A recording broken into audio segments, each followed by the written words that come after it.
What's up, everybody?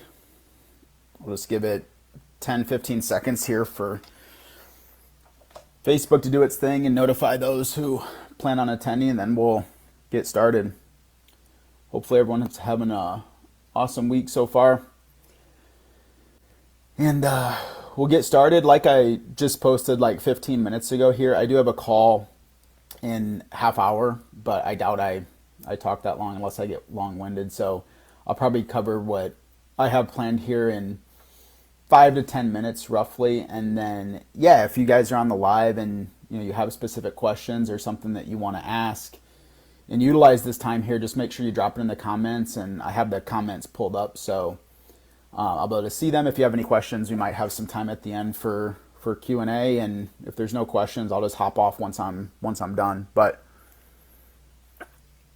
so the topic of the conversation today is something that I hear from people quite often, and speaking with women, and I can tell their frustration in their voice. And this is something that's been going on for a long time, but this topic was kind of spurred by a conversation I was having over the weekend with a woman who came on board in our program. And something that I hear commonly is, oftentimes when someone's dating somebody or in a relationship or a couple or whatever, and you decide to get serious about your health and fitness and try to lose weight, oftentimes they'll do it together type of thing. And I was talking to a woman over the weekend, and she was saying, oh my gosh, my husband can lose weight so easily. Like, he just cuts out beer, or just gives up soda or pop, or makes these few adjustments, and boom, he drops 20 pounds in a month. And she was very perplexed on why that happens, and why she struggled so much that she's been trying to drop 30 pounds for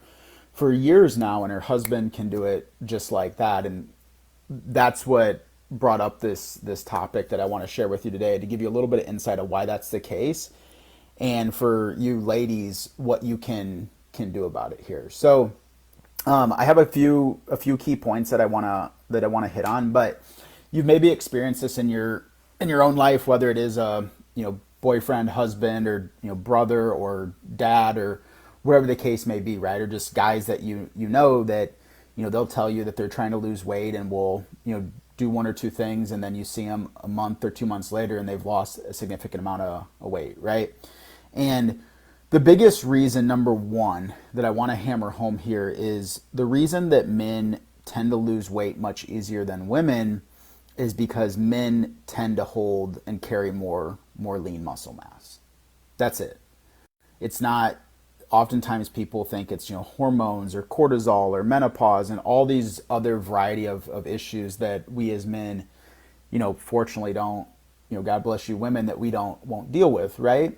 And they'll point the finger at all these different things that men don't deal with on a frequent basis. But ultimately, the number one reason why men tend to lose weight easier than women is because men carry more lean muscle mass. Typically, they're bigger, right? Typically. And why that's important is the more lean muscle mass, or the more mass, or the more muscle that you carry, the more calories you burn just every single day by going about living your life, which is called NEAT, or some people call it TDEE, which is basically just by you being alive every single day, your body burns a set number of calories, So taking activity, working out, your career aside, that could be, 1,000 calories, that could be 12, that could be 1,500, that could be 2,000, that could be 2,500. There's a lot of variables at play there, but your body burns a number of calories by just keeping itself alive. Think of everything your body has to do on a daily basis, move, walk, breathe, all these sorts of things, right? And to put it in numbers for you, roughly about every 10 pounds of lean muscle mass that someone carries, that number that they just burn by staying alive every day increases by about 300 to 500 calories per day. So the more muscle that you add, you talk about losing weight, you have to be in a caloric deficit. Well, the more muscle that you add, that number to be in a deficit increases substantially. So for some guys, to be in a deficit, they might have to eat less than 3,000 calories a day. And why is that so high? Well, it's because they carry a lot of lean muscle mass. Okay, so just think of your body as a furnace, and to put it simplistically, the more muscle that someone carries, the more calories that they can eat and still lose weight, which is the goal, right? Like when we bring in clients and we're working with people, it's not to starve somebody and have them eat as little calories as possible and still lose weight. The real goal is to find that equilibrium point, is like how much food and how many calories can this person consume and still lose weight. That's the goal. And simply put, the more lean muscle mass that you build, the easier that process and journey gets, because you could go from 1,200 calories a day is your NEAT to 1,500 by adding some muscle, right? Or 1,800. So that's why it's so damn important, especially for women, to incorporate resistance training and focus on getting stronger and really lifting weights. Because I see a lot of times, women that we bring into our client in our program and I speak to on a daily basis have tried, the boot camps. They've done, Orange Theory, they've done Hot Works, they've done yoga, and they've tried all these certain things, and they still can't lose weight, because a lot of those boot camps and stuff, when you're lifting in a fatigued state, I won't go on a rant here, but you're really not building much lean muscle mass doing those things. Like, you truly build lean muscle mass by progressive overload. And I think I did a video a few months ago on what that is, but to put it simplistically, it means getting stronger in lifting weights. So 1 week or 1 day you're doing dumbbell curls at 10 pounds, then 2 months later you're able to do the same number of reps for 15 pounds or whatever.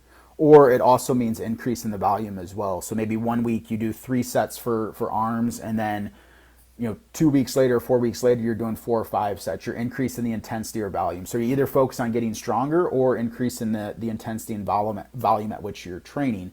And why so many people don't get the results or lose weight through boot camps and classes and things like that is because you're lifting in a fatigued state. A lot of them just get your heart rate up, so it feels like you're getting a really good workout in. And let me say, I'm a fan of everyone getting off their butt off the couch and doing something, but oftentimes for where people want to take this and truly lose weight as fast as possible and sustain it, it's just not optimal to do those things. You need to have a tailored training program that's doing the right exercises. You're resting the required amount of time in between sets. You're focused on getting stronger. You're training with intent and the intensity needed to build lean muscle. And that's the path that we have all of our clients on. And, a lot of people haven't trained that way before. And like when a woman comes in and says that they've done boot camps or yoga and they've never really lifted weights consistently in their entire life, I'm like a cat with catnip. I get all excited because of the newbie gains that they're gonna experience once they come in. But as far as resistance training goes, like, you really build lean muscle mass through lifting weights. And that's why I'm a huge component of women lifting weights at least 3 times a week at a bare minimum. So that's kind of the minimum standard that we have in our program, is each client needs to lift, the minimum threshold is to lift weights or do some type of resistance training at least 3 times a week. And if they get consistent with that and they're consistently doing those workouts that we provide them and tailor for them that fit them and their lifestyle and their goals, like, those results in those first couple months are tremendous once they get on a consistent weight training regimen. Okay.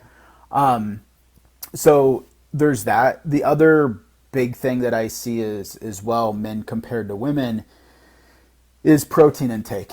I've done this for 7 years, and I've been on this earth for 33 years. And just one thing that I've noticed when 5-6 years ago, when we used to work with men as well, we still do, but we're predominantly like 95% women are our clientele, is men tend to eat more protein than women. All things else equal. Like, I just don't know if it's in male DNA or whatever the case may be, but they tend to get more protein, and they tend to eat more meat, more beef, more chicken, more fish, and whatever.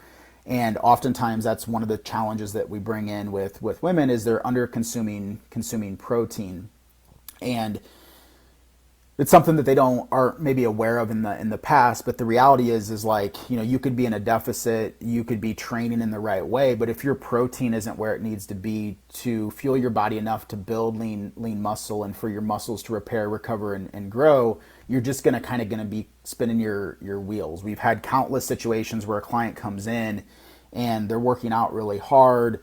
Maybe they're even in a deficit, but they're just really struggling losing weight, or it's going really slow. And then when we start to look at their nutrition and work through it, we're seeing that they're really under consuming protein. And what I mean by under consuming is they're only getting in like 20, 30, 40 grams a day when they should be at like zero point 0.6, zero point 0.8 grams per pound. So I would say consensus is most of the women that we work with, our goal is to get them, again, it depends on height, weight, activity, all that stuff, right? I got to say that. But like 99% of our clients that we work with and women, kind of that bare minimum threshold is at least get 100 grams of protein in per day. Like if someone's consistently getting 100 grams of protein in per day, like it's going to make building lean muscle and recovering from their workouts and building strength much easier and going to be more optimal than under consuming protein. Because if you're chronically under consuming protein, it's going to be a much slower slog to pack on lean muscle mass.